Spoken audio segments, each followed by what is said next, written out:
Every morning I've woken up as Prime Minister. I've been inspired by the resilience, the generosity, and the determination of Canadians. It is the driving force of every single day I have the privilege of serving in this office.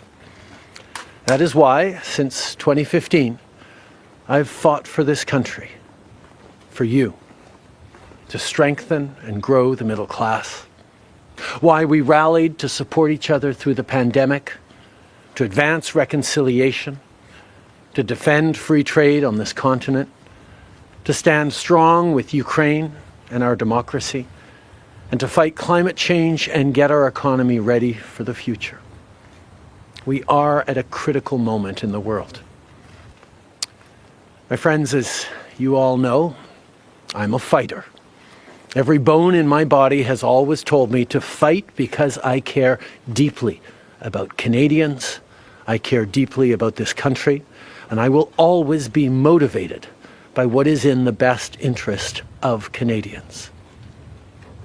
And the fact is, despite best efforts to work through it, Parliament has been paralysed for months after what has been the longest session of a minority parliament in Canadian history. That's why this morning I advised the Governor-General that we need a new session of Parliament. She has granted this request, and the House will now be prorogued until March 24th. Over the holidays, I've also had a chance to reflect and have had long talks with my family about our future. Throughout the course of my career, any success I have personally achieved has been because of their support and with their encouragement. So last night over dinner, I told my kids about the decision that I'm sharing with you today. I intend to resign as party leader, as Prime Minister, after the party selects its next leader. We don't need anything. So why are we losing $200 billion a year and more to protect Canada? And I said that to, as I called him, Governor Trudeau. I said, listen, what would happen if we didn't subsidize you, if we didn't, because we give them a lot of money. We help them. As an example, we're buying icebreakers, and Canada wants to join us in the buying of icebreakers. I said, we don't really want to have a partner in the buying of icebreakers. We don't need a partner. But no right. Nope, no right. Here's what we have.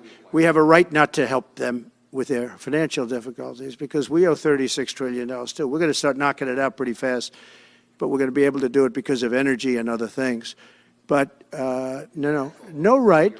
No right.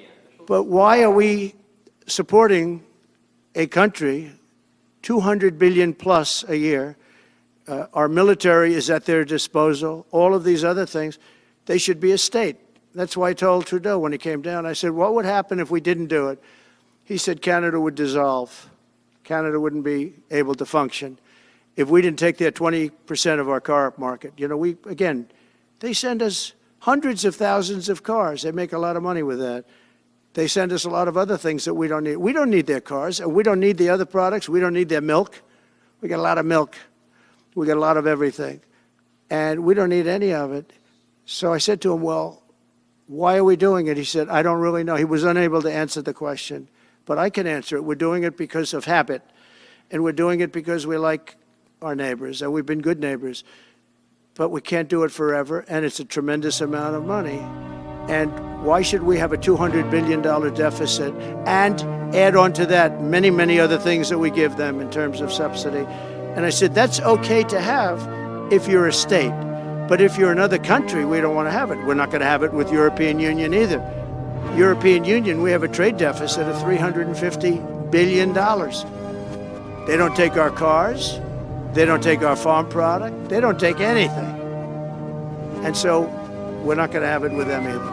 What if Canada, known for its maple syrup, hockey, and breathtaking landscapes, became the 51st state of the United States? It might sound like a wild idea, but this concept has been debated by historians, politicians, and citizens for years.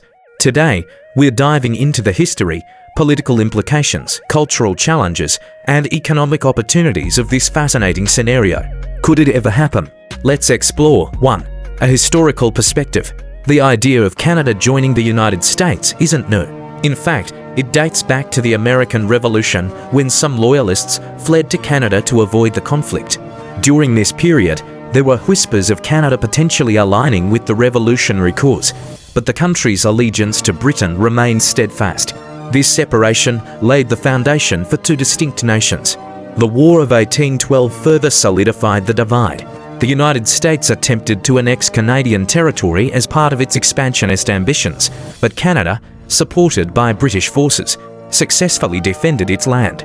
This conflict reinforced Canada's unique identity and its determination to remain separate from its southern neighbour. In the mid-19th century, the concept of manifest destiny emerged, promoting the idea that the United States was destined to expand across the continent. Some American leaders viewed Canada as a natural addition to this vision. However, Canada's Confederation in 1867 and its strong ties to Britain ensured its path of independence. Reflection. Canada's historical journey highlights its resilience and commitment to sovereignty. These deeply rooted values would likely serve as significant barriers to any future annexation attempts. 2. Political and legal hurdles. For Canada to become the 51st state, monumental political and legal challenges would need to be addressed. Canada operates under a parliamentary system with a constitutional monarchy, while the United States is a federal republic with a presidential system. These structural differences pose significant obstacles to integration. Canada would need to dissolve its federal government and provincial systems, a drastic move that would require overwhelming public and political support. The US Congress and Canadian Parliament would need to negotiate terms of annexation, a process fraught with political, cultural, and logistical complexities. The US Constitution might require amendments to accommodate Canada's unique governance needs, such as bilingual laws or protections for Indigenous peoples. Moreover, public opinion would play a crucial role. Both Canadian and American citizens would need to support such a move, which is unlikely given the strong national identities in both countries. Would either country's citizens embrace such a dramatic shift, or would resistance from both sides make the idea impractical? 3. Economic opportunities and challenges. If Canada and the US merged, the combined economies could create a global superpower. Canada's vast natural resources, including oil, timber, and minerals, would complement the US's technological and industrial capabilities. Economic benefits, unified trade policies, and reduced tariffs could enhance economic efficiency and growth. Access to Canada's energy reserves could bolster US energy independence and global competitiveness. Combined economic strength could increase bargaining power in international trade negotiations. Economic challenges, differences in tax systems could lead to conflicts over revenue sharing and public spending. Canada's universal healthcare system might clash with the privatized US healthcare model, creating logistical and financial hurdles.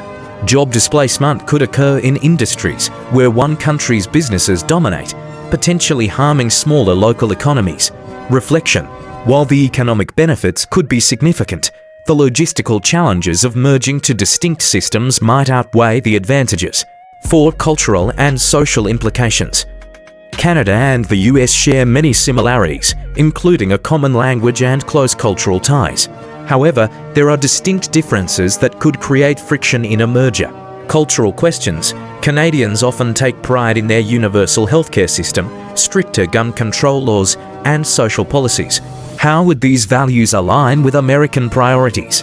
American culture, with its strong emphasis on individualism and market-driven systems, might overshadow Canada's more collective and community-oriented approach. Quebec, with its French-speaking majority and strong cultural identity, might resist integration more than other provinces, potentially causing internal divisions within Canada.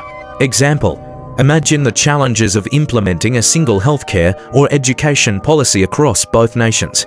These differences highlight the difficulty of uniting two countries with distinct traditions and values. Could a merger strengthen the unique identities of both nations, or would it lead to cultural dilution and tension? 5. The global impact. If Canada became the 51st state, the geopolitical landscape would shift dramatically. The US would gain vast northern territory, increasing its influence and resources. However, this expansion could provoke tensions with other nations.